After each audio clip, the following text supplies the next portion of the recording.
Cheri, are you seeing advisors bring multiple generations, the younger folks, into planning conversation, estate planning conversations earlier? And does that change the advisory approach? We are seeing them do that a lot more often. And that's in part because they're getting ahead of the great wealth transfer. And also because they believe that the future of advisory really is about being holistic and multi-generational. So some of the shifts they have to consider in that are not thinking about a client, but thinking about the entire family. Still thinking about investments and retention, but thinking more about holistic, outcome-oriented financial planning. And then last but not least, considering how we're going to create relationships and communications between an entire family to understand their needs as a whole and as individuals, and then leveraging tech and digital platforms to communicate, educate, and engage, because that's where a lot of the next gen engages. So the advisors that get that right will not only lock down their current clientele, but be seen as a solid place to come back to for future generations. And the assets themselves are being held for a longer time, especially with the addition of alternatives to portfolios, because these are the type of investments that you want to hold for, 5, 10 years, maybe a generation. Can you talk about how that's changing the game? Absolutely, and they absolutely are changing the game. They've been around for decades, but given some recent changes, including things like you have institutional alternatives becoming available by way of product innovation and sponsors bringing in wealth players to be part of that. You're also seeing regulation and competitive pressures bring prices and fees and minimums down, so that opens up access quite a bit. And then you're just seeing a need for, with stocks and bonds becoming more correlated in a traditional 60-40 allocation, there's a need to find an antidote to that, and alts are that antidote to provide non-correlated diversification to help advisors deliver their outcomes to clients. So how can an advisor who wants to distinguish him or herself utilize alts to benefit a client, and maybe that client tells another client, hey, I've got a great advisor who does a great job with alts? So there's two things there. First and foremost, advisors have to get in the box and educate themselves and realize these are here and they're a meaningful component of an asset allocation.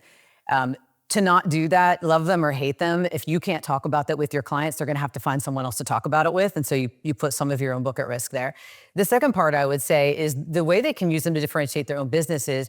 Alternatives really do address a non-correlation factor to help bring down portfolio risk that exists when stocks and bonds are too correlated, so that you can have a more predictable outcome for what your clients are seeking. But you can also help minimize downside risk. You can capture some of the higher returns in the marketplace. It just really depends on what the outcomes are your clients are looking for, but they offer a really distinct way that stocks and bonds can't really deliver right now. And we've talked about two of the big themes of 2025.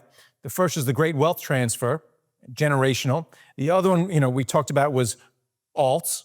The third big theme this year has been personalization.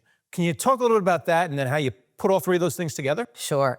Personalization is a really big one because advisors are needing to more and more deliver complex solutions in a scalable way. So we have to figure out that way to do that personalized. So we think about that at LPL a few ways. We continue to invest in our UMA, known as model wealth portfolios, and we do that by getting best of breed model portfolios onto that platform, including our own LPL research models, and then a host of other SMAs across our partners to really deliver that customized experience to advisors and their clients. We also offer tax loss harvesting. And so we can do that on a standard or customized basis. And we're continuing to advance the specialty capabilities there more into next year. And then finally, we're working with some of our asset management partners to bring direct indexing into life in 2026.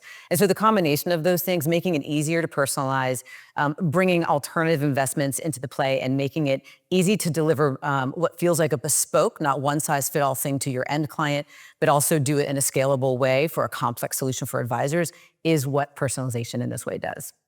And then finally, we've talked about the big trends and themes of 2025, personalization, great wealth transfer, alts.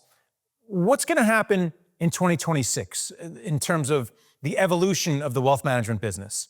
The big change there is going to be digital first and client-centric transformation. Everything is going to need to be faster at their fingertips. If you think about clients, they're going to want to press a button and get what they need, whether it's insights, performance, an opinion right at their fingertips. The other thing that we're going to continue to see is a hybrid approach to advisory. So what I mean by that is a human element of delivering the advice and strategizing the plan, but backed by AI tools and capabilities to deliver that at scale. And then the third thing with those first two, cybersecurity and trust are going to become increasingly important. The more we get into a digital age, the more we have to safeguard our clients' data. And so that will be critical. So the firms that can marry that technology with human are going to be the ones that stand out in this next era. And LPL's positioning ourselves to do just that. All right, well, thanks a lot for coming on and talking about it. Sure thing. Thank you.